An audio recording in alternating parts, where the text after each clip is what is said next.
and welcome to this afternoon's meeting of the Police and Crime Panel. Can I welcome the Commissioner and her team and the Chief Constable and team, thank you. And we are now live on video, so thank you very much everyone. Let's make a start. Item 1 on the agenda, minutes of the last meeting held on the 6th of June. Anyone have anything they wish to raise on those minutes? In that case, can I propose these from the chair that they be accepted? Thank you. Got two or three people, councillor and councillor here. Any apologies for absence, please? Thank you. We have an apology from Mayor Abrahams today from Mansfield District Council, and he's been substituted by Councillor Stuart Richardson. We also have an apology from Councillor Linda Woodings of Nottingham City Council, and she's been substituted by Councillor Toby Neal. Thank you.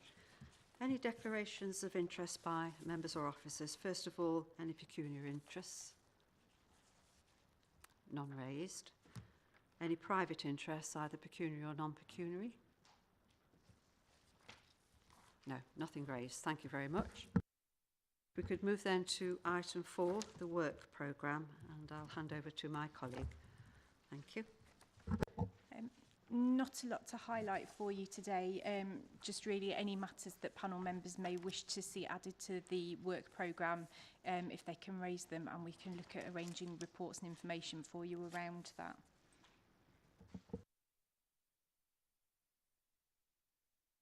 Thank you very much, Jo. Thank you.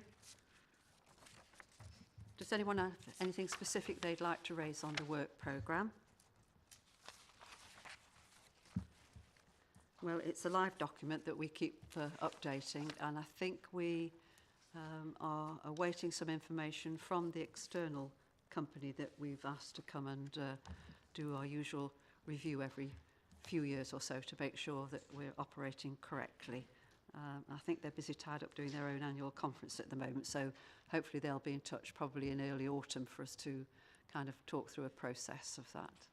Yeah, thank you. And I think the recommendation is just to update and keep everyone up to date with the actions. We've then got 2 annual reports, so we'll start with the smaller of the two, which is the Police and Crime Panel annual report. Just for members who are not familiar with this, it isn't obligatory that the Police and Crime Panel have to provide a written report on their activities, but we've done this a couple of times now, and we think it's appropriate in a way of giving a wider accountability to the general public. So this is kind of the final draft, I think it's fair to say. So if anyone's got any comments on the report, not particularly the style or how it's been produced, because we thank people who are more experienced in doing those matters than ourselves, but it's really if people have any particular typing errors or things that feel are incorrect, if they could let Jo know or myself know, we'll make sure those are corrected. But hopefully people will have found it informative, and when it's produced, if people have any comments, we'll make sure they're incorporated for when we next have a roundup of that. I think I would like to thank first of all those members of the Police and Crime Panel who assisted our officers in putting together the report. I thank them for giving up their time, and particularly for the Democratic team that support us, and also the County Council who've supported us in terms of the marketing support we've had in putting together. We don't have those resources, so we're very grateful to the County Council for assisting us in those. So I'll take any comments or any questions or any critical comments as well. Councillor Khan. I just had a correction on page 23 at the top. It should say the panel met formally 9 times in 21-22. Just to comment on the report, I just think it's really good. It's a clear and concise kind of record of what happened and stuff, so it's really good, well written. Thank you, Councillor Carr. Thank you for finding those small errors that easily get missed. No matter how many times you proofread it, you find that you get a kind of thing that sort of makes it as you can't see anymore some of the small errors that are there. So thank you for pointing that out, and thank you for your comments and for all the comments from members who've contributed to the report. I think there's some very interesting personal reflections of what people have found coming onto the panel. I think there's a tight timescale for the final production. Any comments you'd want really within the next 2 or 3 days, I think. Is that correct? End of next week. End of next week. She's been very lenient. End of next week, if there's anything that you'd like to see either changed or that doesn't stack up, as they say. So thank you for that.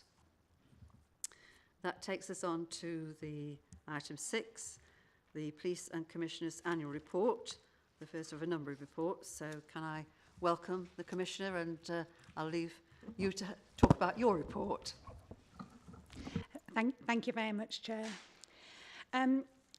Obviously, you've had a chance to have a look through the report, but I thought it'd be helpful to highlight a few things in there. This has been a busy year focused on delivery, and I'm really proud of what we've achieved together. So thank you for your scrutiny and for your support, and any comments on this draft report would be welcome. So to start with, I did a lot of listening, and we launched our police and crime plan, the Make Not Safe plan. This was a really bold and strong, solid, well-built plan, which has got a really good response from our partners. I also did my 3 overreaching aims, which were preventing, responding, and supporting. If I just highlight a few things in each of those areas. Firstly, preventing. One of the big projects that I really drove forward was the Safer Streets project, and that's had a massive impact in preventing crime and making sure we have less victims. We're very, very successful in securing lots of money for the Safer Streets project, and it's really opened up a new way of working with our partners. Also, I secured some money for the SWAN work, which is the safety of women at night. That was a project in Nottingham City Centre. Again, working with Nottingham City and the BID and other partners in the violence against women and girls sector, and it's had a real impact. And also with preventing, I must mention the Violence Reduction Unit and the funding that we secured for Divert Plus. This Divert Plus project that we got almost £1 million for means that we can work with young people who are on the cusp of getting involved in criminal activity. And it's being monitored, and it's been very successful. Moving on to responding. I'm proud to say that I hold the Chief to account on the Uplift programme of getting more officers in. And we now have 10% more deployable officers than we did a year ago. Also, we have now a rural crime plan, and that's been making a really... I invested in rural crime and working with Chief Inspector Heather Mailer, who's took the lead on putting the plan together. And you can see that that's gone down really well with the rural community, and I think Andy Guy from the NFU has put a comment in the plan. And another area that I've invested in is so we can tackle fraud, particularly online fraud. When it comes to supporting, you know I've got a passion for looking after victims and survivors, but one of the things that has been frustrating is the criminal justice system. So this year we started a Nottingham, which is a local criminal justice partnership.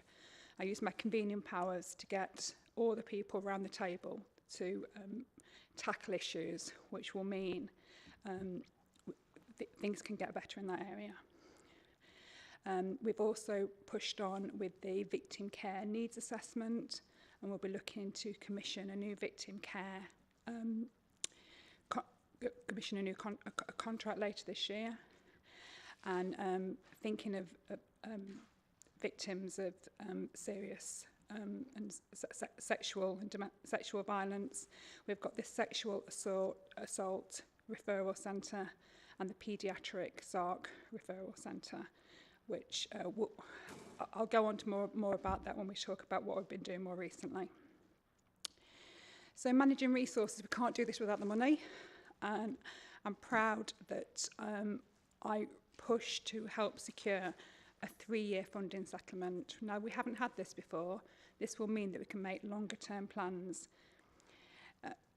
Also, built on the work of the previous commissioner who made the wise choice to build the new Joint Forces headquarters and the custody suite.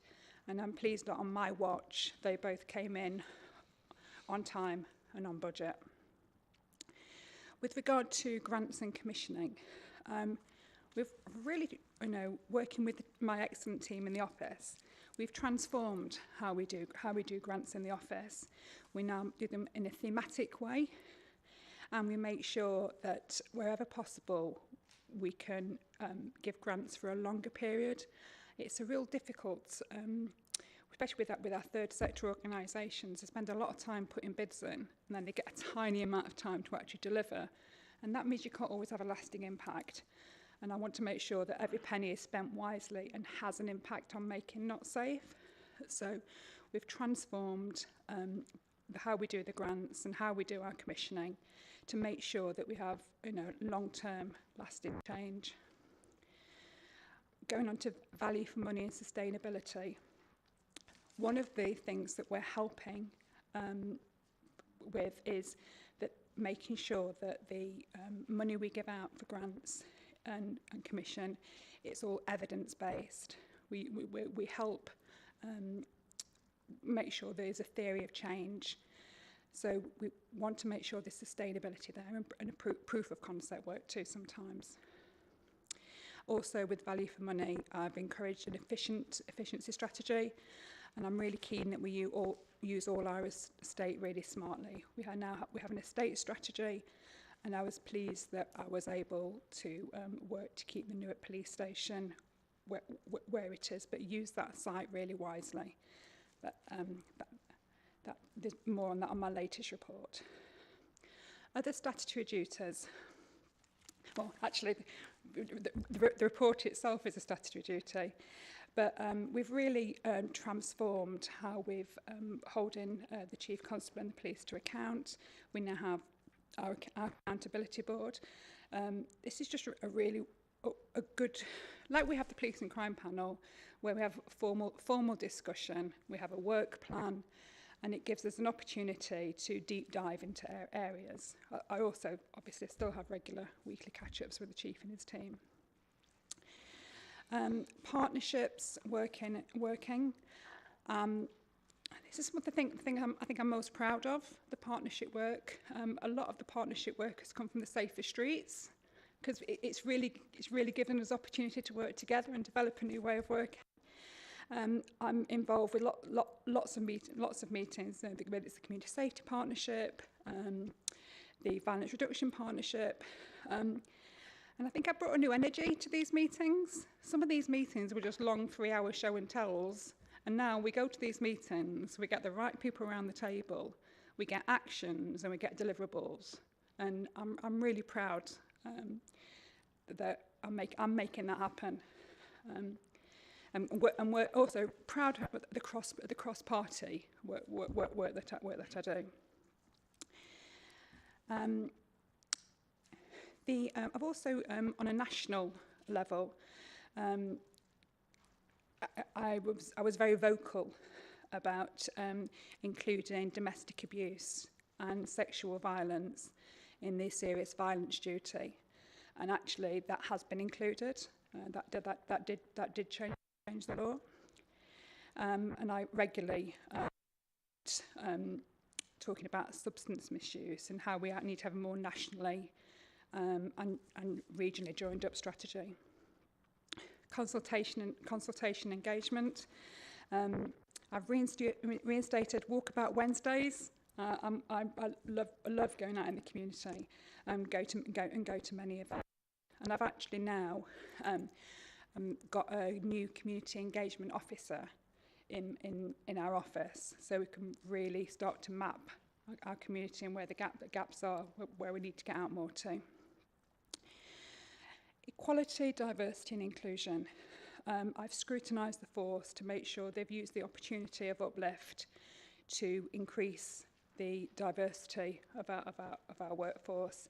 And I'm pleased to say that in the latest Majesty's Inspectorate Appeal report, we were highlighted having the best record in the country of recruitment from Black, Asian and minority ethnic communities.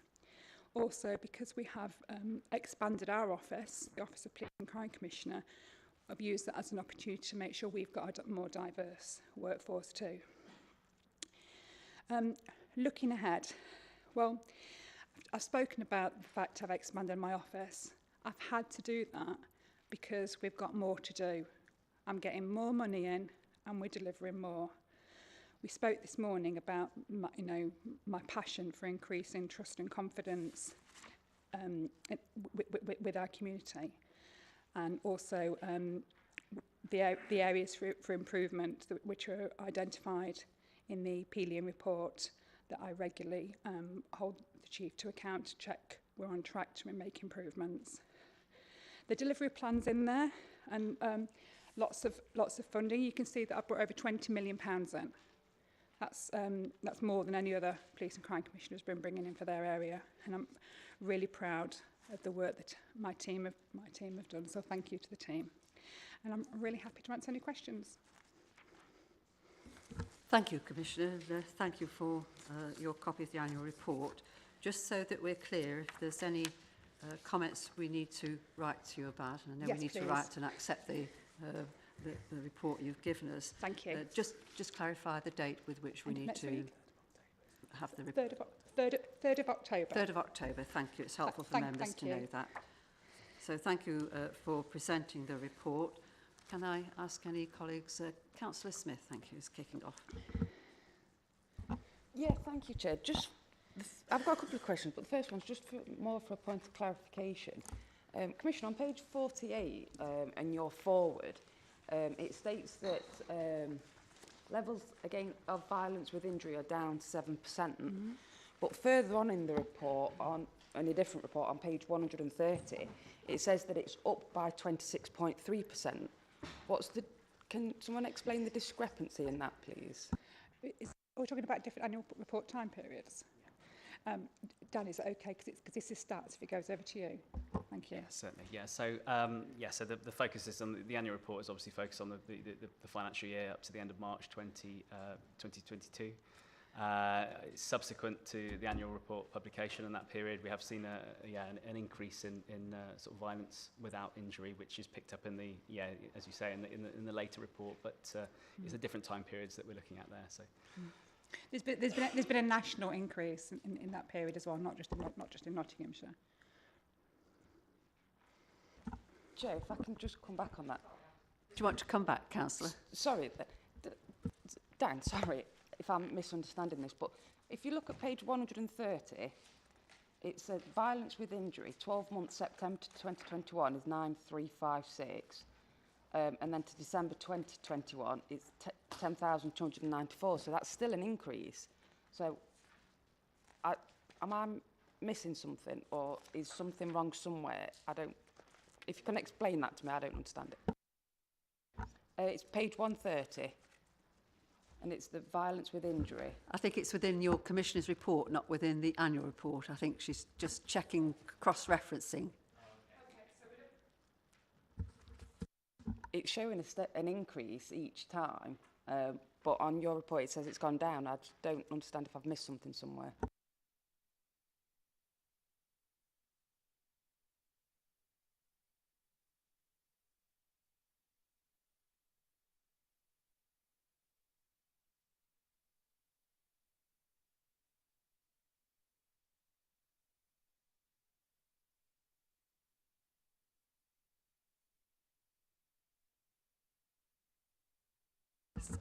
Sorry to interrupt. Could you put your mic on? Thank you.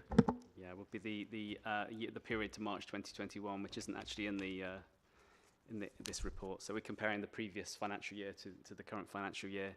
In some cases, we've also looked at the period up to March 2020. So there will be some inconsistencies because we've taken into account the effect of COVID.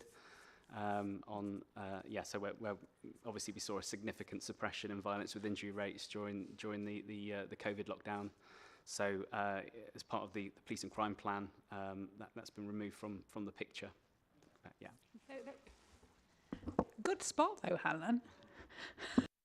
I don't know if it's helpful, Commissioner, but given that we've sort of spotted that, on the front of your report, you put annual report 2021 to 22, and as you say, there's some reports are up until sort of the middle of 22, and others are forecasting a little bit further. I think there's some dates that are slightly... Exactly. And I think what happened was we were reading your report, and then we looked at something in your other report, and we were trying in the short time we had in the pre-meeting to correlate the two, and we suspected there was probably a reason for this, what looked like an inconsistency, but it was just checking the dates to which you've worked to in your report against what comes later in your update report, if that makes some sense for you. And I'm really open to what is most helpful for you to see, because because just to confuse things even more, in my Make Not Safe plan, in my police and crime plan, we're going to be comparing against pre-COVID levels of 2020. So it's because that is the baseline that the police using nationally. Yeah, I guess maybe it's just some indexing in your report that would help the clarity of that then, because it makes you sort of, we've read all the reports, so then we look at one and then coming back and looking at the annual report. And I know this is obviously probably published in a much wider audience than our papers are read, but it just would, I think, just help understand that a bit better. So I think that's, hopefully I've articulated that for you, Councillor Smith. Is that correct? Have I got that? Better than I could have done, Chair. You're too kind, thank you. But yes, and it's easy to fall into that trap, isn't it? But we're just taking at the moment any questions on your annual report, and forgive us if we go into things that we're talking about later. I think, I don't know if there's anyone else wanting to... Councillor Khan, thank you. Thank you, Chair. Mine was just on the forward plan, and just on page 48 at the top, it says we are already seeing the results of this hard work, with levels of recorded crime remaining significantly lower than pre-COVID. My only concern is, obviously, like we've had at the meeting earlier about the Peel assessment, talking about not recording crime, potentially missing some, so you're seeing a higher increase now. So if you look during that period, I don't know if it's, I know it's written there now, but it's not, doesn't fill you with confidence knowing now that actually is crime. You're questioning whether crime was low at that time or not, or is it what you've recorded as crime. And then I just had a second question, was just on page 74 on community safety partnerships. It says we continue to fund them, but obviously I know you are currently, but there was a bit of a fight actually, not agreement on whether to fund them or not, because I think we had different ideas. You wanted it all to be in-house within your office, and we thought it's really important to have that. And I know that wasn't just a city thing, that was a county issue as well.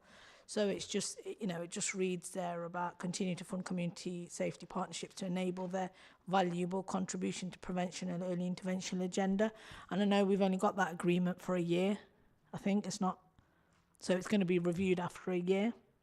So I just think it's written there that you value the contribution, but then at the same time you're considering potentially pulling it after a year if you feel like it's not working for you. Okay, quite a lot to pick up there. Can I do in different chunks if that's okay, Councillor Nagat? The first one, with regard to the crime data integrity, this is something at the Accountability Board I've really had a chance to do a deep dive with the Chief Constable and with Deputy Chief Constable Steve Cooper, who's taken a lead on the areas of improvement needed. There was some crimes being missed off in a certain section that was identified by the Pelion report. Actually, it's about, when they deep dived into it, it was about 400 crimes per month. It's about, I think it's 13 a day. But these were additional behavioural type crimes. So victims weren't being missed. It's just that not every crime was being recorded.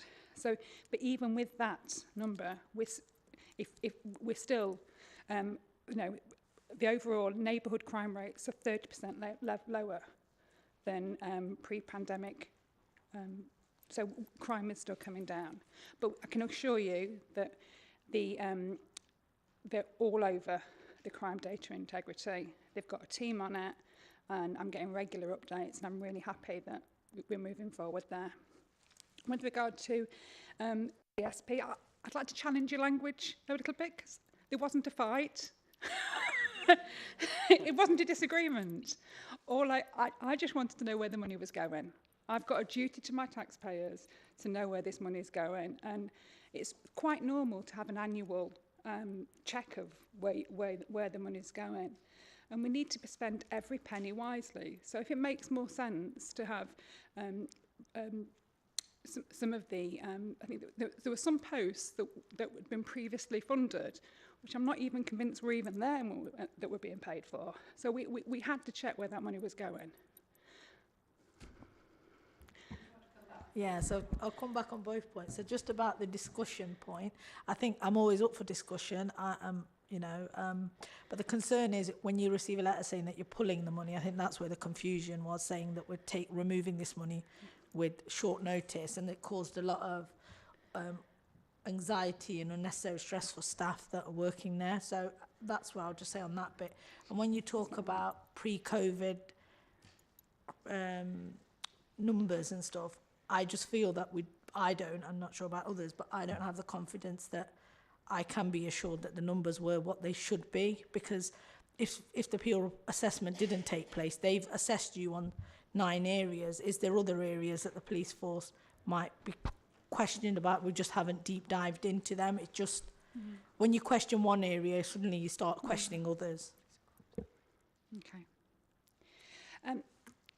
With regards to the crime data integrity, I am assured, because I have regular conversations with detective, sorry, I'm demoting you there, Steve, with Deputy Chief Constable, but I don't know if you'd be happy coming in to speak about this, because you're all over this. Cheers. Thank you. In terms of the crime data integrity inspection, obviously it looked at 12 areas of crime, 6 of which were 100%. 3 of which remained as they were before, if not better, at 97%. It was the behavioural crimes where we started to notice that we had some gaps, exactly as the Commissioner said. So we've put an audit team around those to look for crimes where there should be more than one crime recorded. So a victim gets a crime number, but they should have maybe had 2 or 3 due to a number of different occasions. That is identifying crimes that we, as in miss, so we crime them, we make sure they're actually on the system. In terms of going backwards, obviously, we compare it to the pre-COVID baseline of 1920.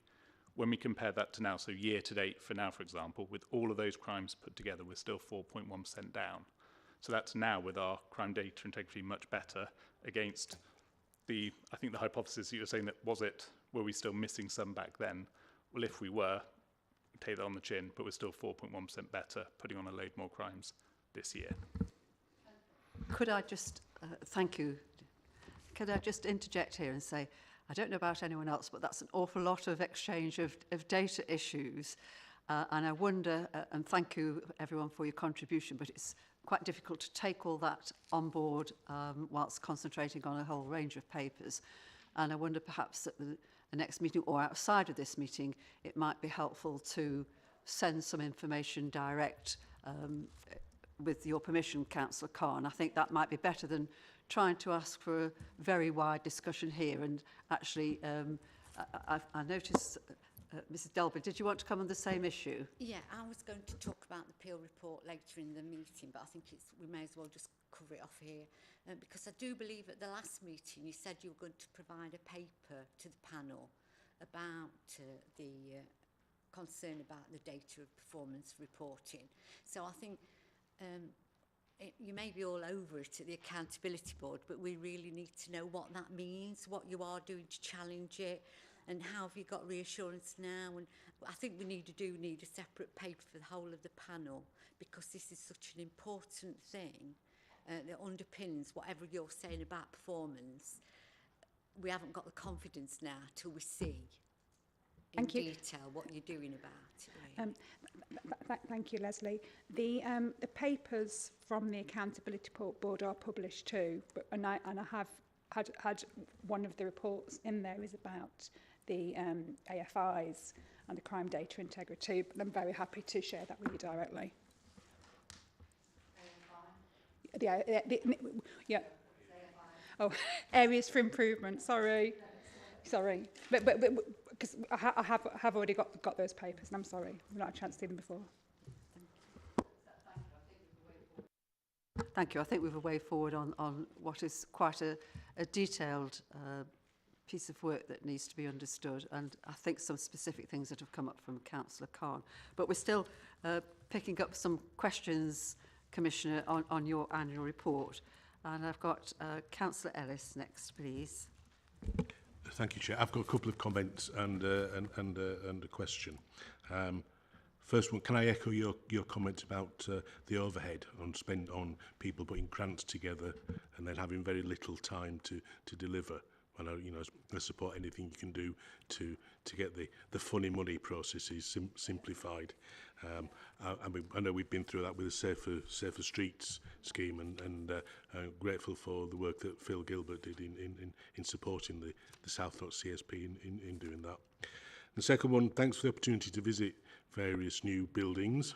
So we've been to the Force headquarters and the custody suite, and the chair and I were able to go to the launch of the SARC, all of which I think they're all examples of good design and show the value of involving users in them. So that's all worked really well. It also shows the value of long-term planning, because none of these things happen overnight. And I think the panel will be grateful that you acknowledge the contribution that Paddy Tipping made and happened to come to fruition on your watch, as you say. My question is on page 61. You talked about using your convening powers for the Justice Board, and you mentioned in the report that the board had its inaugural meeting in December.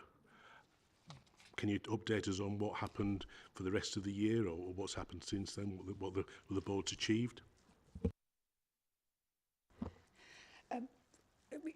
It's actually I've detailed some of the updates and that in the update report, because we have the local criminal justice board meets regularly. I've got another one next week. If we just given a little example, the GeoAmy, who are transporting detainees. There was a bit of concern about that, so we raised that at a higher level. We just talk about where the gaps are and what we need to do. I think the last time we discussed this, Commissioner, the issue raised by one of our members who's heavily involved with the justice system, there seemed to be an issue with the company in getting offenders to court in good time for due process to take place. And I suppose that's a bit of update information we perhaps haven't had yet. If there's anything that you could tell us on that score. Well, I'll be able to next week, because I've got my next update. One of my next local criminal justice partnership is next week. But Suma Harding was at the last one. I think you could see the value of having those people talking together, and that's never happened in Nottinghamshire before. Thank you. Yes, I think in the long distant past there was a sort of criminal justice board, and then things got decentralised and then centralised, and now halfway decentralising again. So thank you for the update, and we look forward to hopefully hearing about the next board in due course. I've got Councillor Inglis. Thank you. Thank you, Chair. I think first of all I'd just like to thank the Commissioner for the Safer Funding grant we've got for Rushcliffe. It's nice to see some funding going this side of the river to help our problems. But I'd like to take upon your passion to extend trust and confidence, and especially that word expand, because I'm passionate about rural crime. You know, it's not just about the city. You know, let's go 5 miles out of the city, and we've got a huge rural area in Nottingham. So just going on to page 13 of your report, of how you've delivered tangible improvements in response to rural crime. Can you sort of just enlighten on that a little bit, to what has happened, what has not happened, and what is going to happen, please? Thank you very much, Councillor Ellis. We, as well as Inglis, sorry, Alice, Inglis, I apologise. Well, we did a rural crime plan. So part of that was training to make sure that officers had a real understanding of the high impact of you know, crime in rural areas. We bought them some more 4x4 cars. We made sure they were could do the off-road driving with them. In the control room, we had volunteers to become single SPOCs. What does SPOC stand for? Single. So I'm trying not to use acronyms. Sorry. Single point of contacts, and these were volunteers who Andy Guy from the National Farmers Union came in to train to have a real understanding of the impact of rural crime. We've also accredited 25 wildlife practitioners. We've got more drone capability. What's also been really good is how we've integrated the rural crime with everything else we're doing, Nottinghamshire Police. So it's not a little add-on.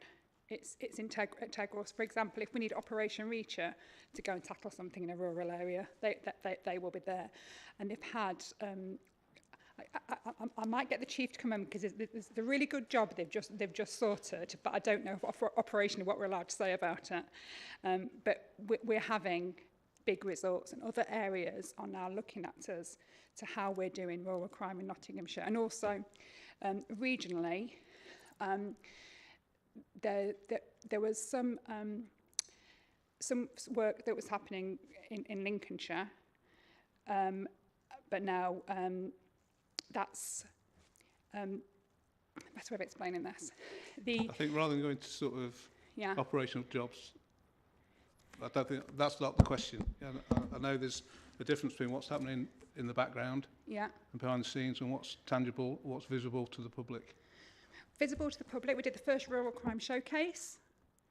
We're having, which was at Newark Showground at Easter Saturday, and that there was thousands of people at that seeing what we were doing. We'll also regularly do, like, you know, farmhouse breakfast events and things out and about. Can I just ask the chief if you could carefully, one of the really big exciting jobs we've done, I think it's worth it because it does show you how we're doing work. I think I know what you're talking about. Last week there was the high-value burglary at a farm, which was just the other side of Calverton, actually. And the stolen property was 3 or 4 vehicles which were tracked. So it was an overnight job. We had all the force resources, ARVs, traffic, etc. We had a big pursuit, and we ended up on the border with South Yorkshire, with the helicopter up and every man, woman and dog and whatever else we could throw at it. And we managed to get all the stolen property back and nicked an offender who's currently under investigation for that. So I think broadly what we're trying to do is make sure the initial response is absolutely bang up to date. And similarly, we had 3 jobs on your area whereby somebody had targeted tractors and taken the GPS and the sort of proximity devices off them. Clearly an organised job, and we immediately deployed the CID to that. That probably wouldn't have happened a few years ago. Can I thank you for that, and thank you, Chief Constable. It was something that, if you remember, we've had on our radar for some considerable time, asking for more a more sympathetic approach to rural crime, because one incident can be incredibly costly and have a devastating effect on that particular rural, particularly if it's a farm. So thank you. And thank you for giving us some operational detail that puts it into good context. Councillor Inglis, did you want to come back, or are you content? No, just when's the delivery of the vehicles expected? I know there's an increase for Reach It and for the 4x4s. I don't understand they've arrived yet.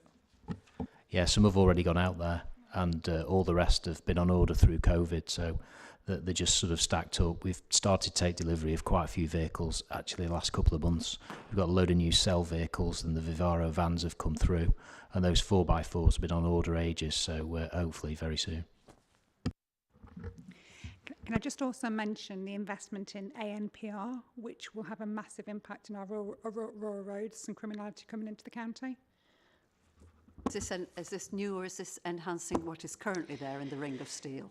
Yeah. The strategically placed ANPR, no, we over £1 million worth of investment. This is new in the right places, which will make our roads hostile to criminals, and it's incredible the results that they have.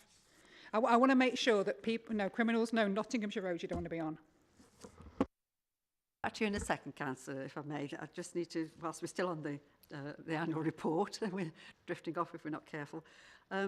I just want to pick up a little bit. You touched on it, Commissioner, and thank you for that. Your accountability board, and I realise it's a relatively new board for you. And I think what I'm trying to understand is our role is asking your accountability here. And that includes how you're holding the Chief Constable to account. So I can understand your accountability board. But what happens in the middle, if you get my drift? Absolutely. So we at least weekly and regularly, if needed, that we have meetings with the Chief Constable and his team. But what happens with the accountability board is that there's a planned programme of things that I want to do deep dives into. Like we have a work programme for it, like we do for the panel here today. But obviously, if you get a hot topic, that comes in as well. And I theme it around something to do with preventing, something to do with responding, something to do with supporting any national thing that's happening as well. So we cover an awful lot. We also have, we don't take loads of minutes because I'm not into that. What we do is an action log at the end of it, and we make sure those actions move forward before the next the meeting the following month. I find it a really useful way of tracking progress and keeping really important things high up on the agenda, and also key business decisions. That's when the chief will formally bring them to my attention. We'll look at the budget, the big stuff that you need to look at regularly will happen during that accountability board.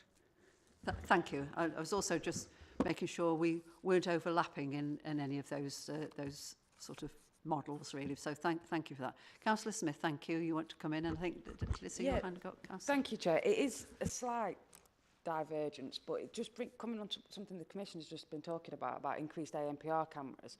I know some people in this room will know that around Junction 27 we have quite a significant problem with boy racers meeting up, and we've currently got a PSPO in place for that area. And for the last 2 weekends on the trot, there's been significant car meets in that location again. I had a video sent me and there's clearly over 150 cars meeting there this last weekend. Would that be one of the locations that we could look at installing some ANPR cameras, because that might help with that PSPO? I know that the incidents were reported through to the police because I was sent one of the incident numbers, but if we had some ANPR cameras, it might actually help with the PSPO and help the police to prevent future car meets at that location. Okay, thank you. That's an operational one, which would not be my decision. Yeah, just for reassurance, all the neighbourhood inspectors contributed to the plan around where to put the new cameras based on a load of crime data. I'm fairly sure that strategically that's covered.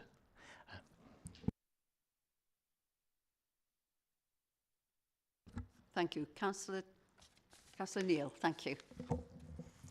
Thanks. I'm sorry, I just want to push a little bit on the accountability board, because I think there's some issues around it, and I appreciate I'm a sub here, so I may have missed previous discussion around this. and it's given the comments you made earlier about availability of papers for the Accountability Board.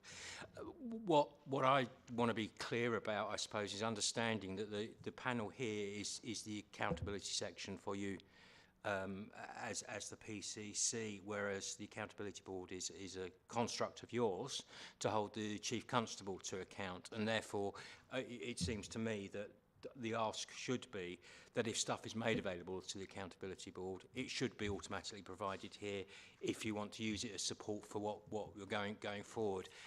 And given what Christine was asking, I just was seeking some clarity on that, really, because it seems that not only is there potential for duplication, but there's potential for loss of gaps being created here with a construct that is there for you to hold the Chief Constable to account, whereas the panel is here to hold you to account. So I was just seeking clarity on that. I'm all for transparency, which is why the Accountability Board reports and actions are published on the website. So it's available to the public. Yeah, sorry, that was my point. It shouldn't be for the panel's responsibility to go and search out reports that are published elsewhere. If information is going to be presented or as a way of being used to justify or to underline the work that your office is doing, then that should be presented to the panel. It's not the panel's responsibility to go away and look this up. Chair, if you want them to be supplementary papers as part of the pack that we come to you. Thank you, Commissioner. I think it's probably one of the things we just need a conversation about when we have one of our regular meetings. And I thank Councillor Lee. There is I'm sure it won't happen, but there's an opportunity for it to just sort of get lost in the.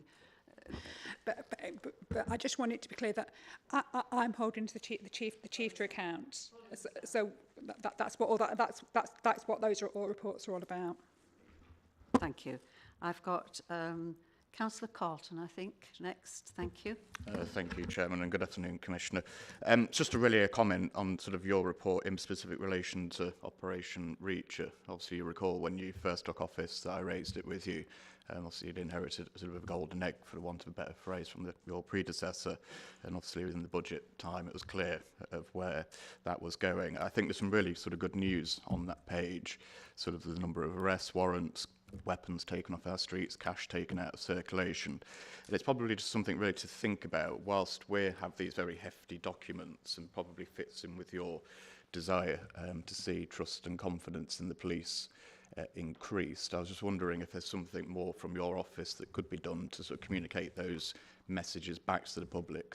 Basically, you said, we did. Thank you, Councillor Carlton. That's a really good point.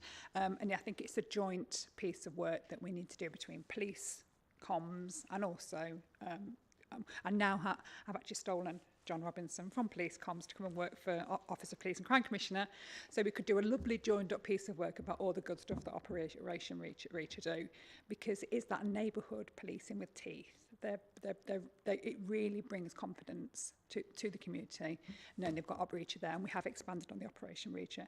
And I know we've just paid for another 12 Operation Reacher cars with AMPR and other bits and bobs as well. Thank you. I've got Councillor Lee. Thank you. Thank you. I'm just going to pick up on something Councillor Catlin said. I'm aware that locally there was a really successful police initiative through the local community. We reported what we believed was a cannabis grow, and within 48 hours, I believe 3 days there or thereabouts, the police raided and found a massive grow. I'm sure you're aware of it.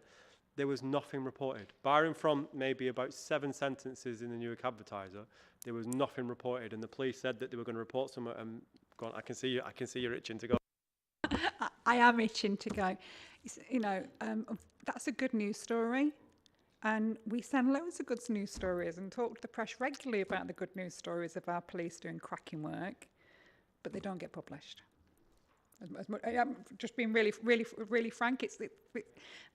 Sometimes the local media and national media don't want good stories. They just want to have a pop. No, I really appreciate that. What I would say is if that does happen, let the local councillors have it. Because at the end of the day, we worked with the community to get you that information, and for the community to know that when we tell them to report it to 101, and then within 3 days there's an outcome that's actually a great outcome, that the residents could do with knowing that. So if the press aren't interested, use our contacts, use the districts, use the county, because I'm telling you now, we would be more than happy to push that. I can see John, my new head of comms, putting his thumbs up, because we that's in train. We have a plan to do that. As I said, we've got a new community engagement officer who's going to be mapping all our community contacts. So then if we've got a good story in your area, which hasn't been picked up by the press, we can feed it to you so you know what's happening. So it's definitely not on our plan. We got a bit distracted with the Chief Constable recruitment, which is very rude, but it would have happened already. If I could just say, it's never too late. It's never too late. So if you've got any pictures or you've got any news, please get in contact with us, because the residents really happy. But no, I appreciate that. Thank you very much. Yeah, thank you, John. That's a really important point. Thank you. Who have I got now? Somebody just waved at me. Who waved at me? It was Bob. Thank you. Sorry. Just a comment to add to that last discussion. Perfect story for Neighbourhood Alert.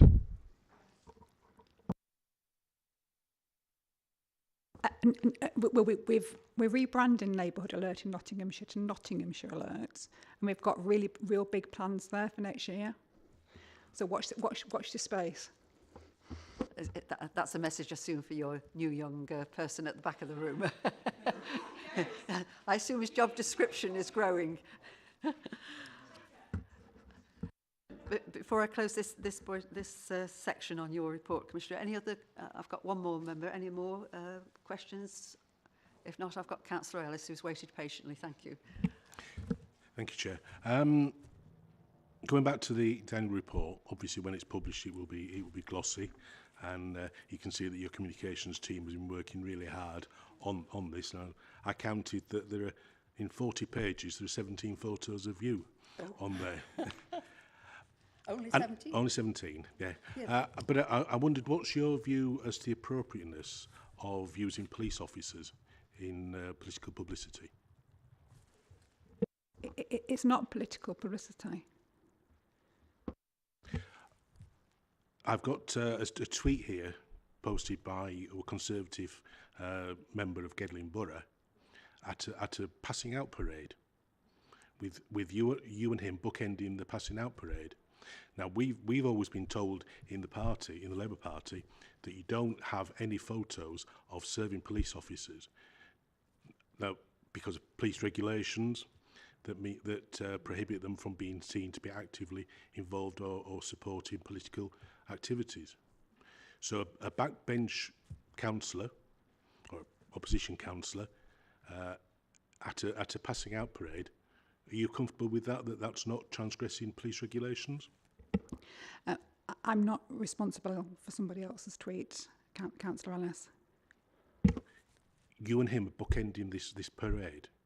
You obviously facilitated him being on this parade, and somebody's taken the photograph because you're both in it. So it's not a selfie, but it's to my mind, when I saw it, I thought, what is a politician doing, standing by a passing out parade when they've got no official role? If I just talk about that passing out parade happened at the day we invited all the MPs from Nottinghamshire. It's not an MP. Who are we talking about? I think it's a local opposition councillor. I know who you're talking about. Sorry, I thought you were talking about MPs.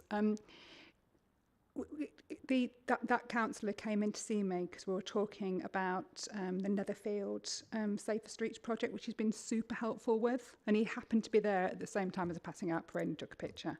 His dad was a police officer. He loves the police. I think the point has been made, Commissioner. There's not much I can't add anything to this at all. Having never been to a police passing out parade, we need to sort that out, Chair. You need to come to the passing out parades are really special. But I take the point. I think all of us in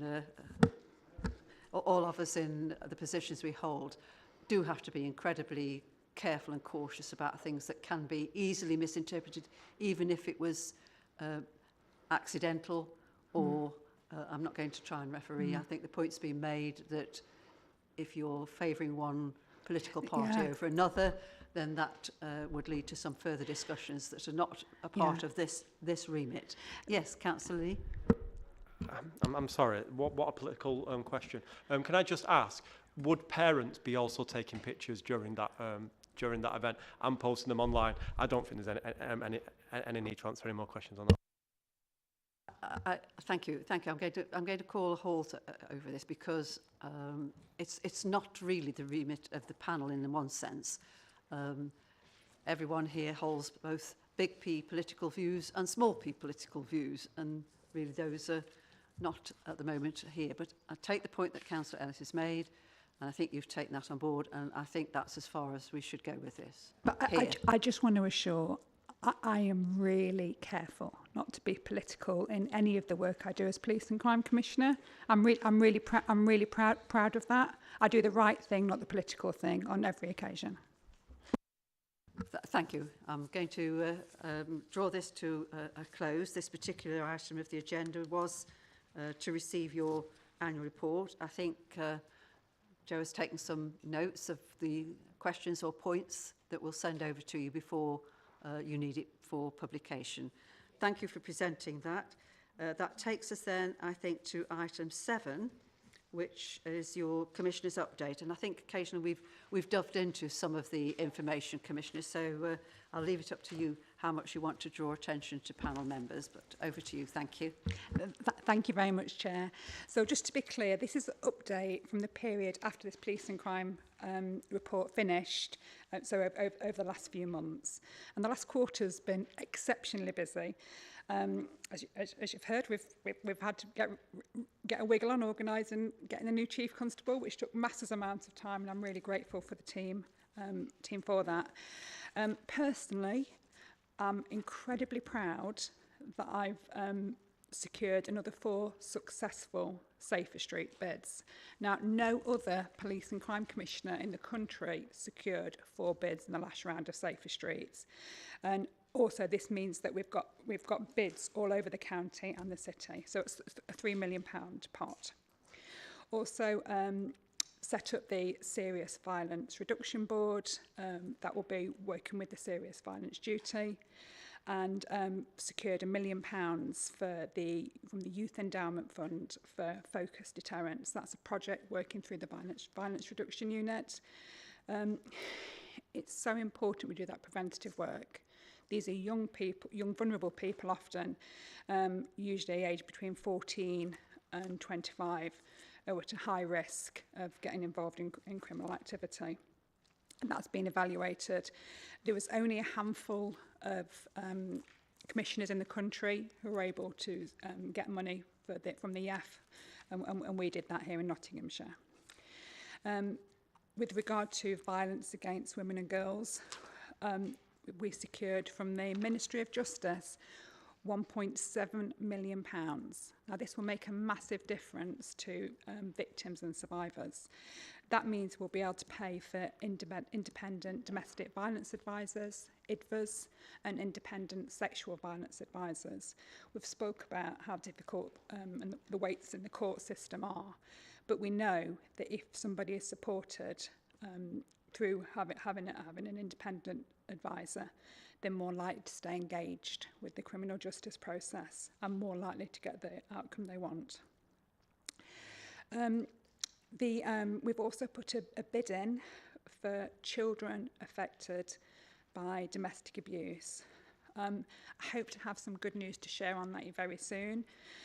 We do know that children that are affected by domestic abuse are so vulnerable, and often we need to break that cycle. So that is something that's really close to my heart, and I hope to share something good about that soon.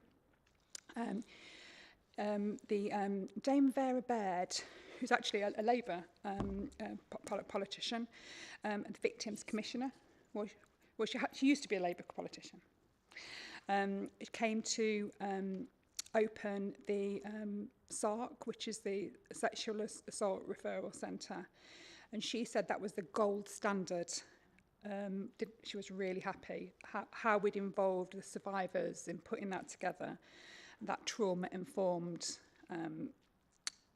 is so important, because that is where people's recovery can start. I'm pressing on with the victims' needs assessment. That's well underway, because I'm really keen to improve the response to victims of crime and ASB. Having the regular accountability board. At the last time we did actually talk about crime, not last time, the time before, we talked about the crime data integrity, and I had the assurances, which are in the report, which I'll make sure you get. Community engagement, we're building on, we're mapping more stakeholders. I'm getting out and about my walkabout Wednesdays, and lots of different events I've been to too. You can see in there. From an organisational point of view, I want to deliver even more for Nottinghamshire, and to do that I needed more money, and to get more money I needed more people. So we have increased the size of our office, and the restructure is almost complete now. But we're smashing it with getting the bids in. We wouldn't be able to do that without having the team that we've got, and getting the money in will mean that we can deliver and keep people safer. The finance report is in there. Any questions on that, I'm sure Gillian can answer. And with regard to national developments, I'm always plugging for Nottinghamshire. I'm always talking at the highest level what more we can do with more for Nottinghamshire. Just last night, I was speaking with the new policing minister, Jeremy Quinn, about the fairer funding formula. And I've also spoke with our new health secretary, Therese Coffey, about the issues that police, the issues it causes police, having to wait for ambulances. I will continue lobbying to make differences. Another thing that's happened in the last quarter is the devolution, the Derby, Nottinghamshire combined mayoral authority devolution deal. I see this as a real opportunity to join things up. The current thinking is that we'll keep the two separate police forces, so there'll still be two PCCs at the election in May 2024.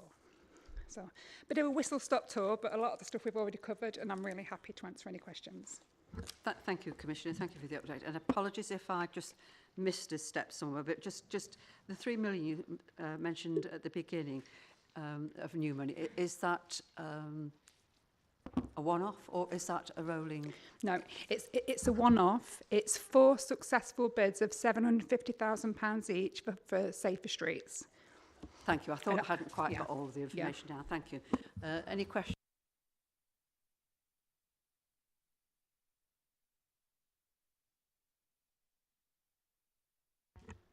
Yeah, thank you, Chair. Thanks, Chair. Just a really quick one, Commissioner, where you're talking about engagement, and I see you mentioned you walk about Wednesdays, which I do quite like the sound of that. It sounds quite fun. But are you planning on doing any more events across all the different areas? A bit like we had the previous event that didn't work so well in Ashfield. Have we got any inclination to do any more of those events? Is the initial question, and then there's the supplementary depending on your answer. You know, I'm really keen on spending money wisely, and that last event didn't really work, did it? And it cost us some money. I think it's better me going to an event that's already happening, which is why I'm like this weekend. I'm going to Southwell Ploughing Match. There's going to be 30,000 people there. We're going to have a stand there. I went to the Caribbean Carnival. So where there's going to be a lot of people, rather than me putting on an event that's going to cost us money, for 50 quid we had a stand at the Caribbean Carnival. It was a fantastic outreach event for us. So if you want an event to invite me to, I'll be there. But think I need to think carefully about if we put our own event, because I think talking about making sure everyone's safe and preventing, responding and supporting crime is the most important thing in the world. But not everybody else does if you put an event on. I almost need to gate crash other events to make it worth happening.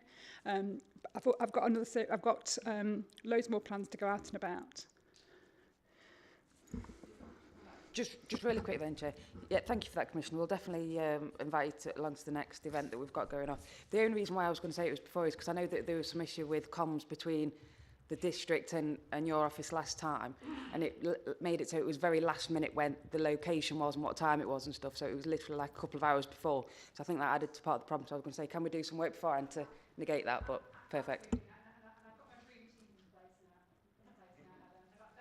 Sorry, I've got my community engagement officer.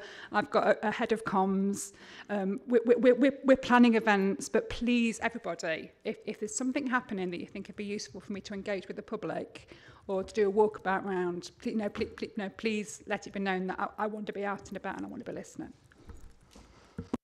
Thank you. Thank you. I've got Councillor McRae and then Councillor Lee. Thank you. Just on that, we've got a football match between the police and fire brigade on Saturday. If you want to come, don't ask me. I want to win because I support both of them. But you're more than welcome to come to that. And it's a bit of a plug here, sorry. It's 1 o'clock till 4 o'clock, kick-off's 2 o'clock, and it's on the Pasture Road Recreation Ground in Stapleford. So and there is different stands there as well, but you've got to bring your own table and chairs and whatnot. So I'd love it, but I'm already booked at Southwell Ploughing match because it's 30,000 people likely to be there. Sorry. Yeah, there'll be more people at that than the football, but you are going to miss a good day. But yeah, so just before I ask my question, I've had a message on social media off a lady that lives near me called Celia Jones, and if I don't read it out, she'll tell me off. She's an older lady that lives around the corner, and she's just put that she's sad to see that the police chief is moving on. He's done a fantastic job in Nottingham, and she actually said, just hope the new person is up to his standard. And I'm sure they are, but if I didn't say that for Celia, she'd tell me off, so I'll sneak that one in as well. I just want to know how much, was it a £5 note or a £10 note? Crossed palms here. No, I'm more scared of Celia than I am the police, so there you go. Well, that speaks volumes, Councillor McRae. So anyway, so my question is, the Commissioner's update report states that the outcome of the bids to the Make Not Safe chest funding was due to be announced the week commencing the 5th of September 2022. Now, I know one of the first things you did when you came into post, we got £25,000 for Stapleford, which is brilliant, thank you. I know recently we've had £75,000 for Eastwood again, that's brilliant. But can you please give us an overview of the successful bids and what they will contribute to the delivery of the Make Not Safe plan, please? Thank you. Eastwood's had £750,000, not £75,000. I was just checking you was listening. Yeah, because that's the area in that CSP that needs it most for the next safer streets. It's Eastwood South. We worked really hard to get all the bids ready to go, all the successful grant recipients. But then we decided to have a news blackout last week, which is why it's not been announced. We've got a real mixture. I can't tell you off the top of my head names of them. But it will be published next. That's different. That's the safe street bids. I don't think we got a list of the bids. I can get back to you. I can give you broad examples of the type of stuff I've funded. I know. Would it be easy to do that outside the meeting? I'm conscious that you haven't got the information necessary at your fingertips. Is that okay with you, Councillor Gray? There will be press releases going out shortly as well. Yeah, that's not a problem. And then you just mentioned last week, and obviously we all know what happened. I'd just like to say a thank you to two of the police cadets, Luke Aitken and also Harrison Gardner, because I think they was kind of like bodyguards for the mayors and everything in Nottingham, and they're friends of someone I know, so I did say I'd mention their names. I know there's others, but we've got to encourage these youngsters, and to see them standing in Nottingham doing their job, you know, it was really good, and hopefully one day they'll be sat at the back there, won't they? So let's thank them as well. I think we would minute that in terms of thanking all the volunteers who took part in the process. You can mention that you've mentioned those names, but I think for the purposes of public scrutiny, we would want that to be afforded to all of the volunteers. With your permission, Chair, may I just come in? Because also we had lots of warranted police officers who volunteered to go down to London this weekend. There was over 120 of our officers, and I went to see some of them actually on duty, and they volunteered to do that. They saw it as an absolute honour. I mean, you know, our police officers serve their, you know, it's their oath is to the Queen. Now it was the King. It meant a lot, and also thank you to all those who backfilled here as well. I just wanted, if we could, thank you.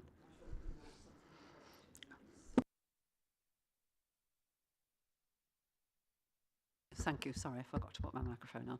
Sorry about that. Councillor Lee, I think you've been waiting patiently. Thank you. I have, thank you. A few things. So the first one is I'd just like to thank the Crime Commissioner.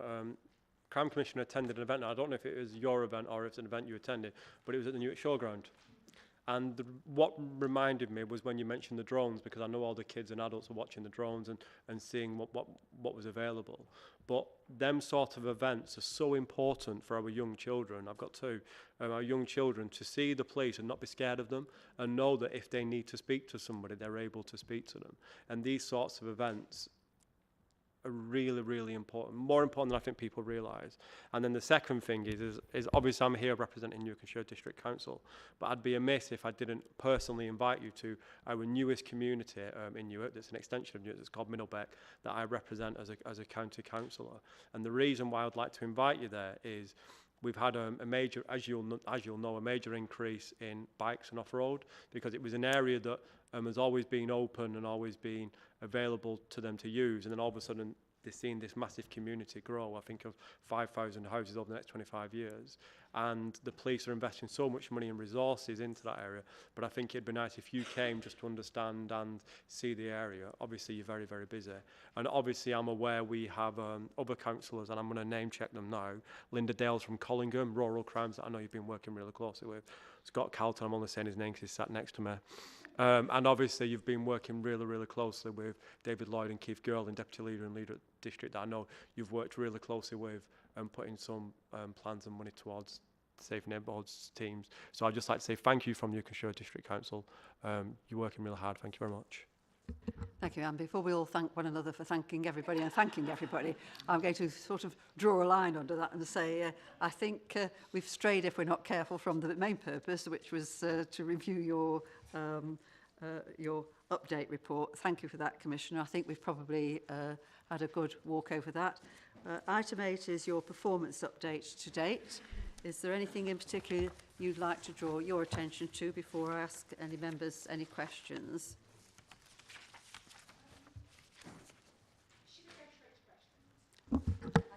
Yeah, I think just so. just looking at the time, if that's okay. So you've got the report on page 119 of your bundle. So as time is moving on fastly, can I see if anyone wants to raise any particular questions from this report?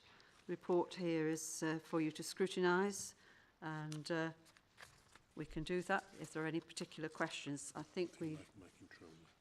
Sorry, I beg your pardon, Councillor Introna. Sorry, you're out of my line of sight. I'll have to make sure that you slide further along, I think. Hi, good afternoon, everybody. Thanks for coming again. Just in terms of the report, item 3.1 highlights neighbourhood crime and is currently, as we say, as it says, sitting below pre-pandemic levels, but the recent travel has gone on upwards, and that's increasing each quarter, and that is albeit against a backdrop of lower pre-pandemic levels. Please can you just update the panel on how you are and how you will be working with the current Chief Constable and the incoming new Chief Constable to keep recorded neighbourhood crime to below pre-pandemic levels? And on that point, may I ask that there is a target figure in the report and in the table on 3.1 of 7.8% in relation to police and crime and survey responses. What is the target going forward for recorded neighbourhood crime in terms of absolute numbers, given that the pre-pandemic levels were circa 16,000? Thank you.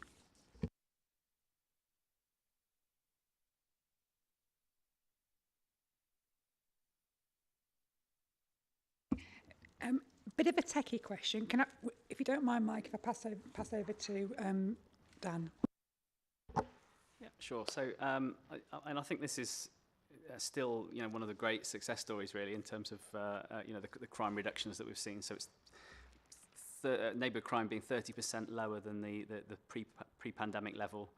We have seen, as you pointed out, that those slight increases over recent months, but it's still to be maintaining those marked reductions on the pre-pandemic level is really quite surprising. It's also I think positive to point out that we've improved in relation to other police force areas. So other police forces have seen a much sharper increase as neighbourhood crimes have returned to the norm. So we've now got the 12th lowest level of burglary and vehicle crime per head of population among all the 43 police forces in England and Wales. Sorry.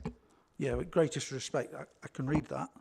The questioner was around, you must have talked about these absolute numbers. We're up at 11,100, and I accept and recognise and congratulate you that it's at that number, not back at 16,000 or closer to it.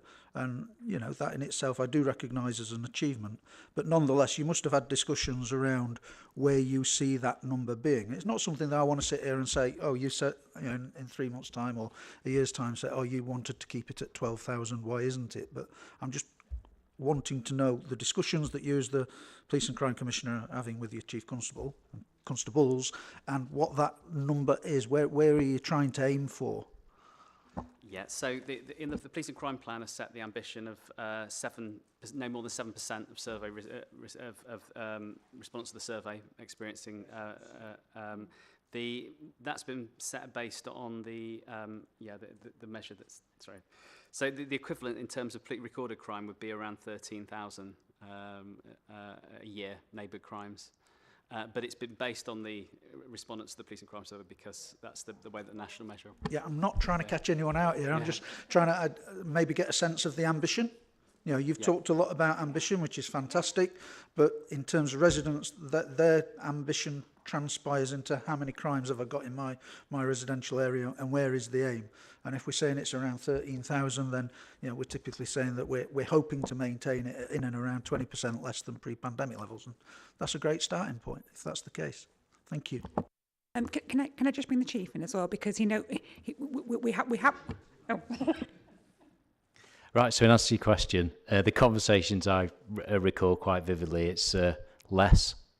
So despite what everybody else is doing regionally and nationally, with regard to where we were pre-COVID, the target is less. That's great to hear. Thank you. And also, some of the conversations we have, burglary, people being burgled is horrid. But in Nottinghamshire, every residential dwelling that gets burgled gets offer of a visit. So it's also that service we give to people too. Did you want to come back, Councillor Cherry? That's great. I don't want to have a discussion about burglary and follow-up visits and things like that, because not all residents see it that way. But there's an improving trend. The ambition is to be even better than where we are now and where we were a year ago, and that's great to hear. Thank you very much. Thank you. I've got Councillor Smith, then Councillor Carn, Councillor Inglis, and Mr. Bob Vaughan-Newton, all waiting patiently. So we'll start with Councillor Smith. Thank you. Thank you, Chair. I've got two questions. If it's all right with you, because of the time, I will ask them both together, if that's all right. Thank you. So my first one is, going back to what I mentioned at the beginning of the meeting about the 26.3% increase in violence with injury offences. Is there a particular reason why we've got such a large increase in that area?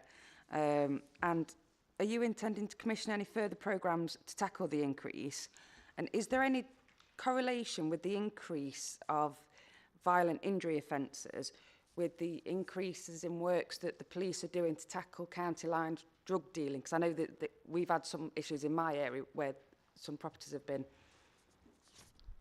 targeted by the police for that offence. So that would be my first set of questions. I was trying to put that in the most diplomatic way of doing it. And my second one is,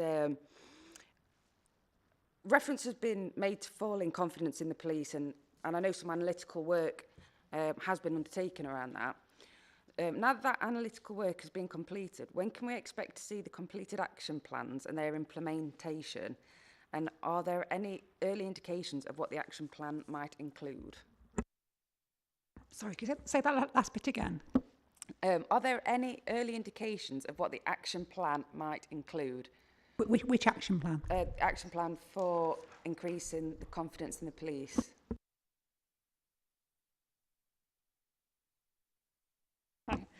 I'm going to break this down if that's okay, Helen. With regard to violence with injury, nationally, I'm really sorry to say it has been going up. I will go back to my preventing, responding, supporting.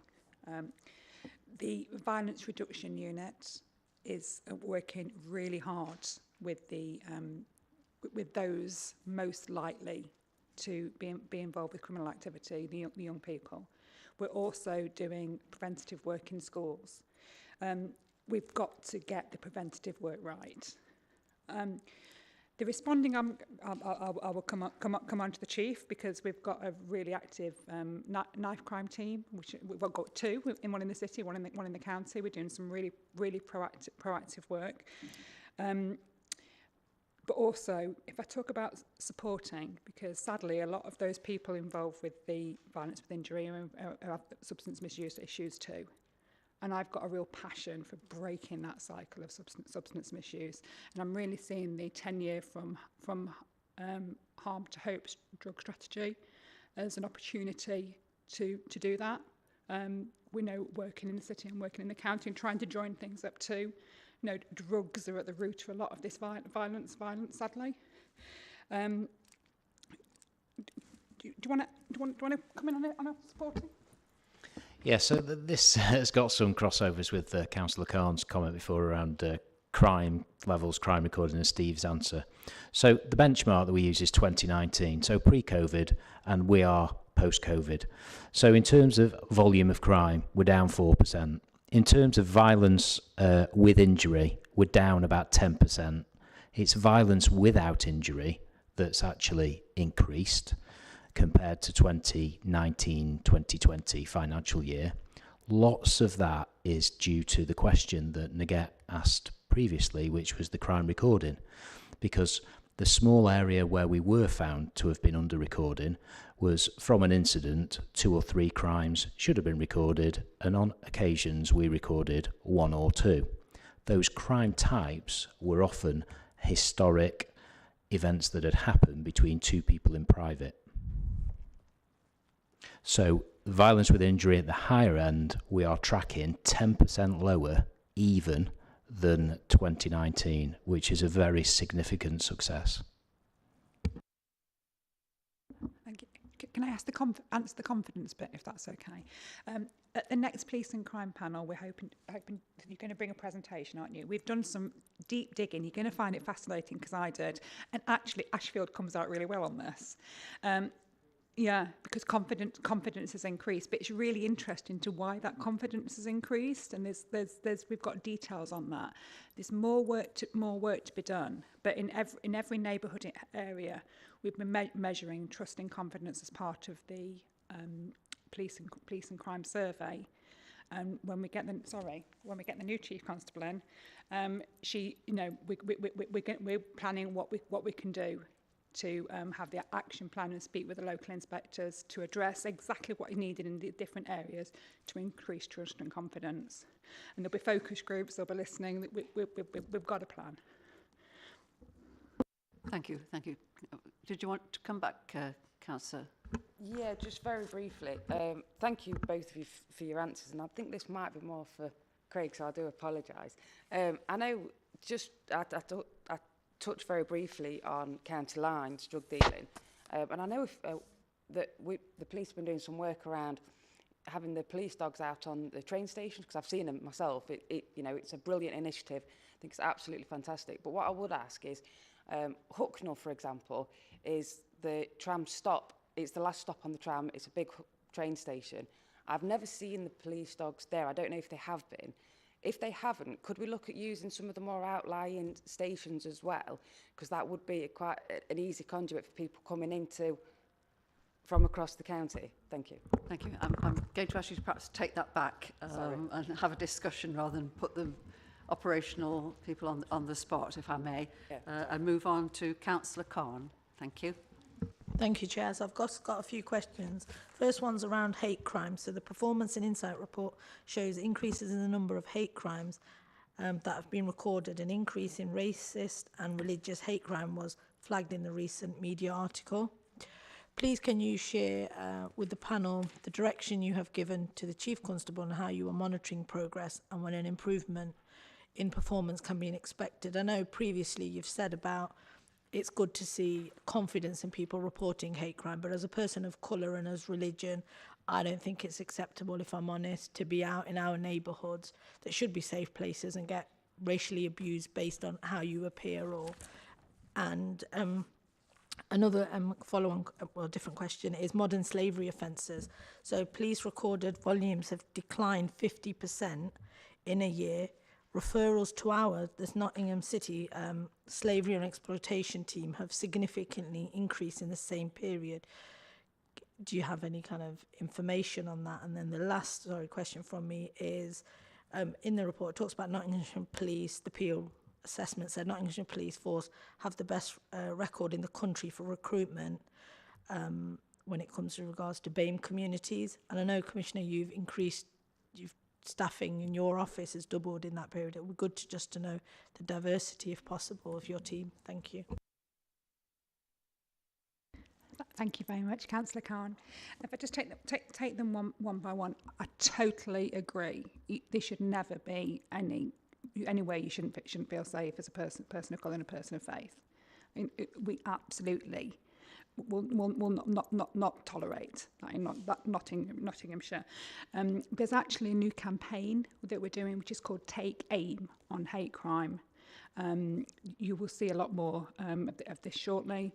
It's to encourage people to call it out. Basically, it's not acceptable, and I do see the increase in reporting as a good thing, because people, I don't want it to be happening. But if it's happening, I want people to have the confidence to report it.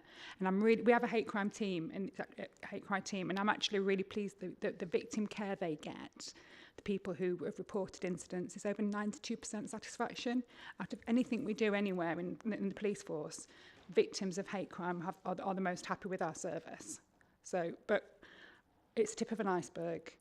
But I want to make sure that people have the confidence to report it, which is why I'm always asking questions about it, and why we're doing this new campaign, Take Aim on hate crime. And I'd love it if you could all support that and amplify the message around it. Modern slavery. Just last week, I actually convened a group, and we had a conference at hosted by the Rights Lab at Nottingham University. I actually see a real opportunity for Nottinghamshire to be one of the best places to tackle modern slavery, because there's a real willingness to do it. It's very hard getting modern slavery charges through CPS, and that was one of the things that came up at the conference. But we are all over it. And later this month is the Modern Slavery Awareness Week. So again, if we could amplify that message, is what we're going to do. I mean, some of the case studies that came out there were heartbreaking. Really vulnerable people, and I can assure you that that the response they get from the police team is fantastic. And lastly, you asked about the recruitment in our office. I know it is diversified, but I'll let Sharon answer that one, because she's took the lead on the recruitment. Good afternoon, Councillor Khan. Yes, we have. So we've been through a really intensive period of recruitment, and we were very careful within our recruitment campaigns to try and reach out as far as we possibly could, use social media wisely, and also did in-reach as far as we could into different communities. Sorry about that. So we certainly have diversified in our office. We've got a phenomenal team now, and you know, would be happy for panel to come and meet them and familiarise yourselves with the new team. But yes, I can confidently say that our team is certainly much more reflective of communities. There's certainly more of us, you know, who kind of have from mixed heritage groups, for instance, but against all the protected characteristics as well. Okay. Thank you. Thank you very much. Did you want to come back? Just quickly on the modern slavery, just to say, obviously, as a city council, we're happy to support the you know, your office and the police in any way we can, because we've got Jane Paling, who's recognised nationally for leading her work on modern slavery. Thank you. Thank you, Councillor Conn. Thank you. Jane was one of the key speakers at the conference, and two of the people that work for Jane we funded through our office. It's something we're really committed to. Thank you. I've got Councillor Inglis, then Mr Bob Vaughan-Newton, and then Councillor Lee. Councillor Inglis, please. Thank you, Chair. I think you might have actually answered the question on Councillor Smith's question, but I'll just look through it again. On 4.1 on page 3, you talk about the feelings of safety that have declined a little bit. Now, we mentioned it at the last meeting, and then you're going to look into some of the reasons why, which I think you allude to under 4.2. Are any things coming through there, or are they sort of geographical? Yes, they are geographical. It will come. The feelings of safety and the confidence will come back in the next piece that we're hoping to present to you in the next police and crime panel, if that's okay, Councillor Inglis. Yeah, we need to understand and ask those questions, but we're on it. Thank you. Mr Bob Vaughan-Newton, thank you. Thank you, Chair. Just picking up on the question that Councillor Inglis just asked. The Safer Streets projects are very, very tightly geographically focused. They're down to lower super output areas, which is basically about the size of a beat area in policing terms.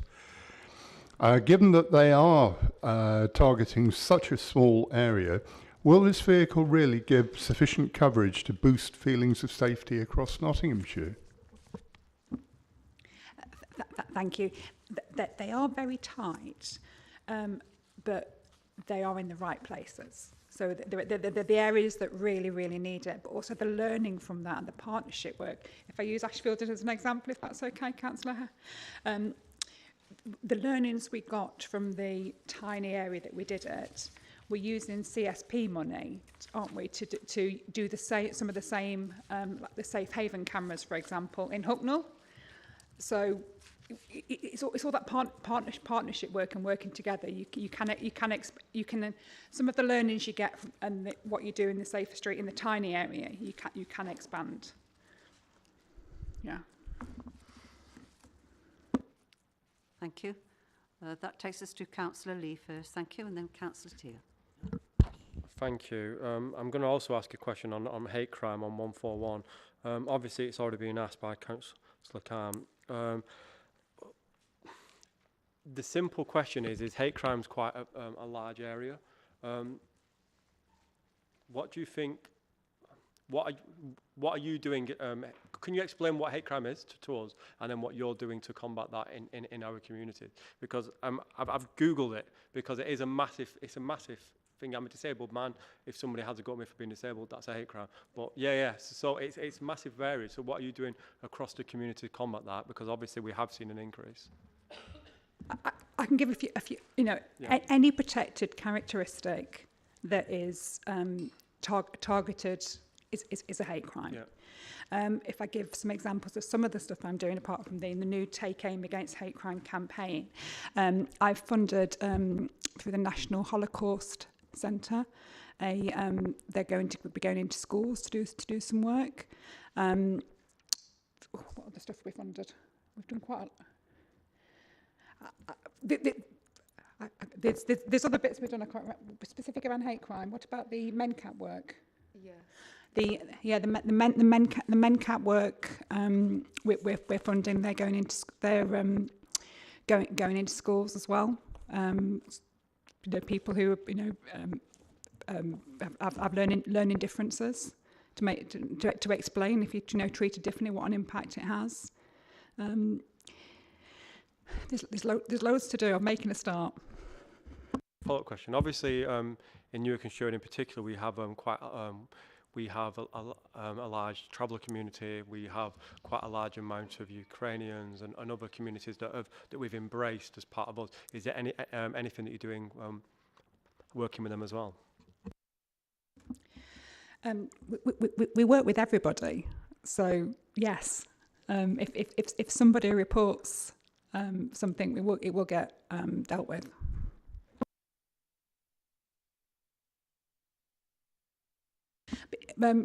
Councillor Lee, if I come back to with some of the extra bits that we're doing in different areas, as a really report would be that. interesting.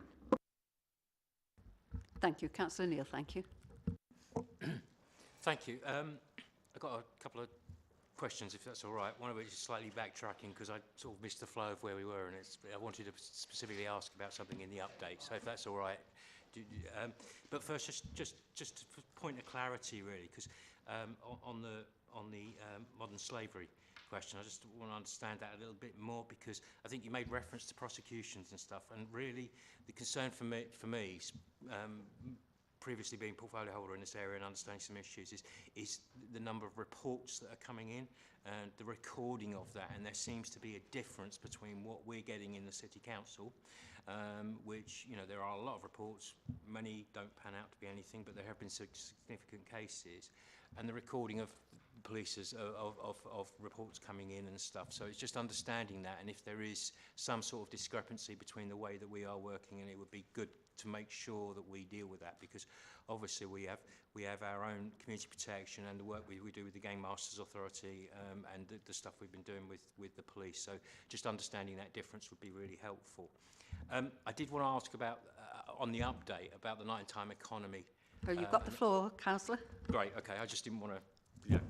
So in your update, you talk about the needs assessment, and again, it's an area that. So I was the portfolio holder who introduced the nighttime levy, and then I was the chair of licensing, and then oversaw the review for the recommendation to get rid of.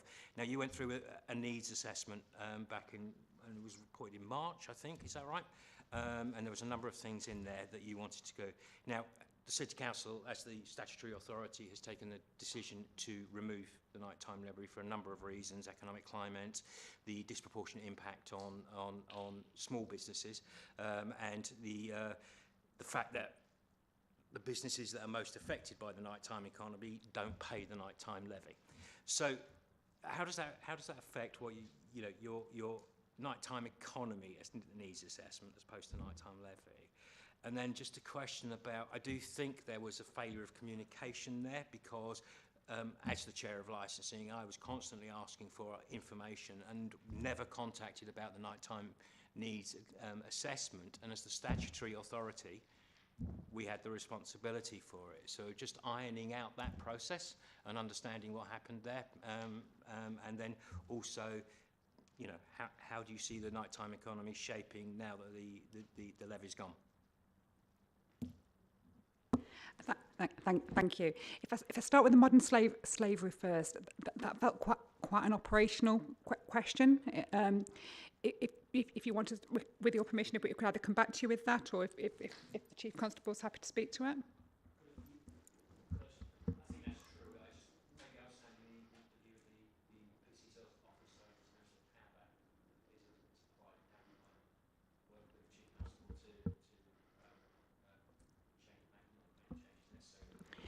Yeah. I don't think everyone could hear you. I'm sorry, Councillor. Sorry, I don't know if you paraphrase what you were saying or...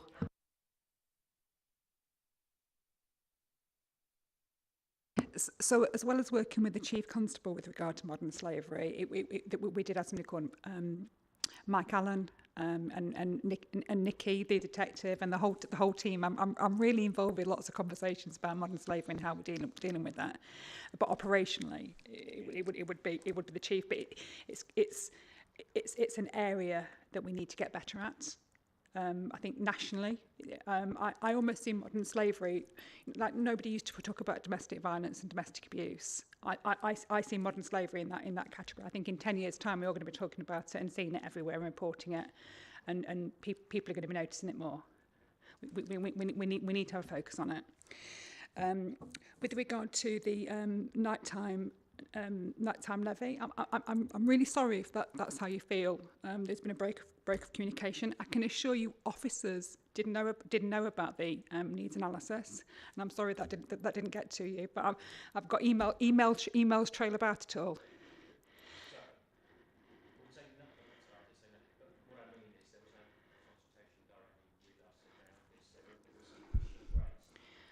No,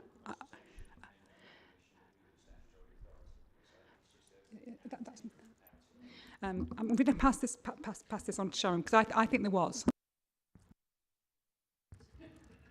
It might be one that we take outside of the meeting. I was just going to suggest it might be helpful to do this outside of the meeting, isn't it? I think they've noted your point, Councillor. Thank you. Any other comments? If not,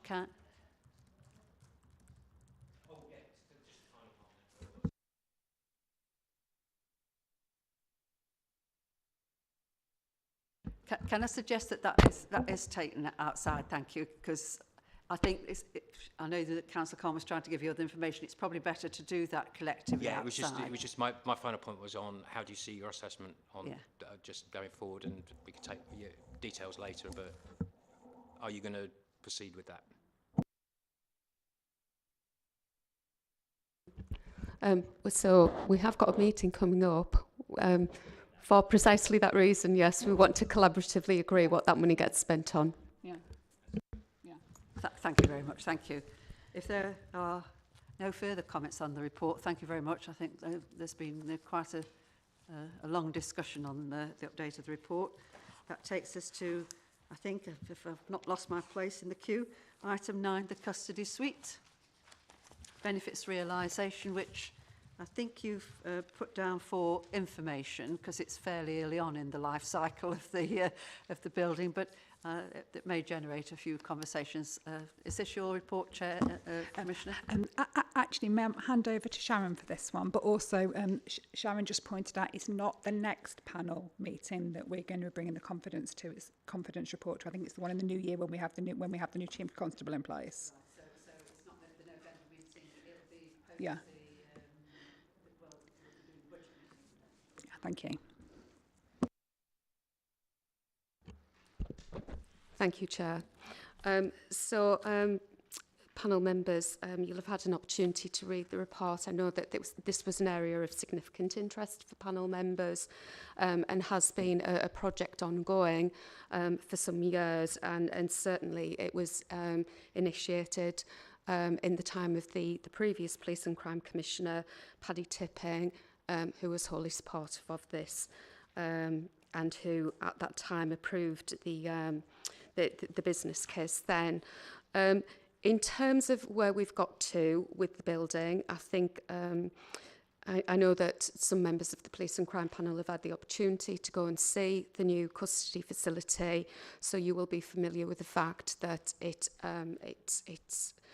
all bells and whistles. It certainly meets the very stringent Home Office guidance, and whilst not everybody may have regard to the care of prisoners, they do have human rights, and it is something that whilst vulnerable people are in the care of the police and are deprived of their freedoms, police do have some very serious obligations around ensuring their care during detention. And it also, custody facilities are really important in terms of the opportunities that they present for capturing critical evidence, which obviously can enable criminal justice processes. So the preamble to the report just sets that out.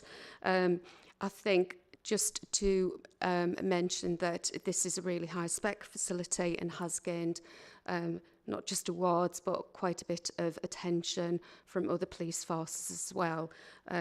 Certainly my old force, Durham Constabulary, have been and visited you know, it's acting as informing best practice.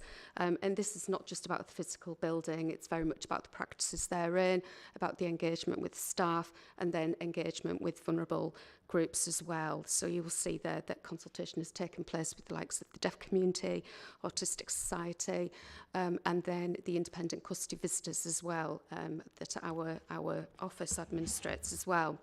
Obviously, it was quite significant investment completed last year, and we are coming up to almost a year since the project was finalised and the new facility opened as well. It's too early to put cash figures against those benefits that have been realised, because that piece of work is about to begin once we're 1 year in. But it is something that we've certainly discussed with the force. We keep an eye on it through our office, in terms of it being part of the Commissioner's estate and the significant capital investment that went into it. And you will see there a list that the force have provided to us, that they are confident that these are benefits that have been realised already. You know, the kind of efficiencies in terms of room layout, increased safety for detainees, but also increased health and well-being for the staff. You know, just things like the kind of the access to natural light, access to exercise areas, just much slicker processes that have been enabled in terms of prisoner handling. All of that's quite important.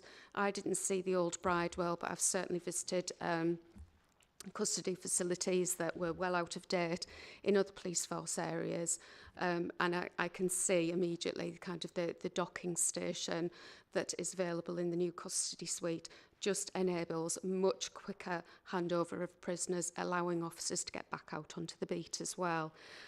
So I think I've said there already about lines of sight have been improved. That's both important in terms of kind of monitoring welfare, but also about preventing sort of blind corners, about protecting the safety and the well-being of officers and custody staff as well. Facility has kind of, you know, features which meet additional and enhanced needs as well. Certainly there's a wing for, you know, younger detainees, female detainees, those with disabilities as well. And I think that kind of centralised booking desk as well, which it is quite discreet, it does have partitioned areas, just allows a greater efficient operating model in terms of the officers that need now to be used. So as I say, it is too early to put hard cash figures against this, but from the conversations that we continue to have, the interest that we continue to take, and we have our independent custody visitors going there, we're quite confident that it is delivering efficiencies, and we look forward to receiving reports from the force in due course after they've done their proper post-implementation review. Thank you. Thank you, Sharon, for a clear report there. I've got Councillor Lee and Councillor Neil. Councillor Lee, please. Thank you. This is going to be a long question. When the last inspection of custody suites was undertaken by HMICFRS, I'm tempted to add in a few more letters because I might as well. A number of recommendations were raised. What assurances have you received that the new facilities addressed those areas about which recommendations were made? And then I'm going to add to that question. In the last time I was here, I asked you a question about the custody suites in Newark, and you'd informed me that there'd been mothballs. Is there any update on that? And then with the situation we've seen across the country with fuel increases, do we think there'll be the savings that you thought you would have made when you put these custody suites in place with the extra length of travel from Newark and our outside things will actually be made? Or could this increase in fuel actually cost you more money than you realised? So I think I can take the first one in terms of assurances on safety. And then, if you don't mind, I'm going to draw in my colleagues behind me in terms of Newark and the fuel increases. But in terms of the HMIC and some of the criticisms that came out of that, that was very much around the, you know, and this does happen to all forces, the Home Office and the College of Police standards for custody continually get more stringent, continually seek for just higher standards of care. So things like, you know, removing ligature points, improving lines of sight, ensuring access to exercise areas. I think all of those have been incorporated into the architecture of the new design. So, you know, it is, as I say, it's fully compliant, and that in itself provides us, and that was built into the business case, that in itself provides us assurance, but it is very much part of the post-implementation review, where we won't just be looking at the kind of hard cash savings. It will be, you know, does this actually meet requirements as well? Not just operationally, but in terms of inspectors coming along and being assured that that detainees have the highest possible care standards. In terms of Newark, colleagues? Yeah, I think you've asked this question a few times. Operationally, yeah, it's closed. So the space is being well utilised by our stores department. And in relation to part 2, cash, we haven't done any analysis on the impact of the fuel increases in terms of those specific journeys, but on the overall quantum on fuel which we've built into the budget, it doesn't go anywhere near the savings that we achieved, and also the operational benefits of having 2 really good custody suites. So from an operational answer to that question, I just want to be really clear with you. So to Did you want confirm, to come back yeah, to- I do. In the last meeting, we were told they were mothballed. Would you class them as mothballed, or would you class them as closed? In the case of Newark, it's both. So if I needed to open it, if all of a sudden, you know, 15 prisons went up in smoke and we had to house some detainees, I could use it. But with regards to my intention to using it operationally, that part of the question would be, in your head, closed. I appreciate that. Thank you very much. Thank and you. I'll raise it with the new person in position in a few months. Thank you. Councillor Neal, thank you. Thanks. This is more of a comment rather than a question. The new custody suite sits in my ward, and I was on the planning committee as we pushed this through. I would say there were significant concerns about it, and there were things about the process that could be better. But I would report back that from a community point of view now, they actually quite like seeing that number of police cars in the area. So I will concede that point now. But it actually, it is a significant benefit to the area in terms of use of land and confidence in the community. Been around the site previously when it was opened, it did look impressive and did deal with a number of the issues. I was aware of the problems with Bridewell, so I just wanted to comment that despite reservations, it has settled in quite well. Thank you.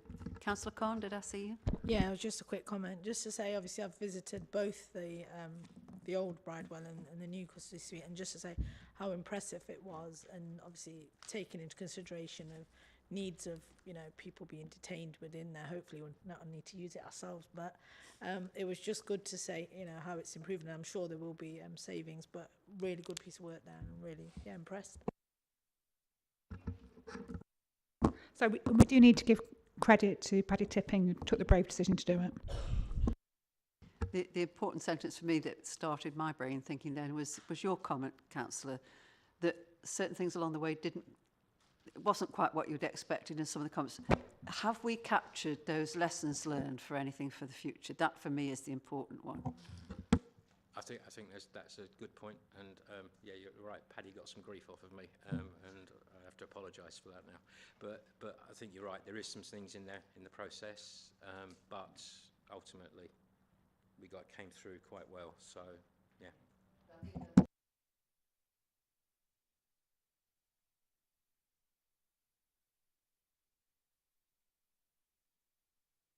Constable's amount of expenditure he was able to have, a new HQ and a new custody suite.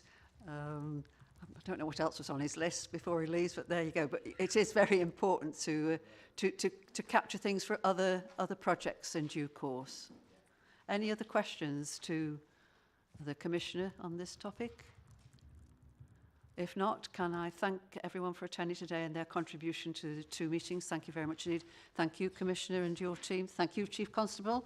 We will see you, I think, again before your farewell in November, hopefully. And thank you all for attending. I duly close the meeting at 5 minutes to 4.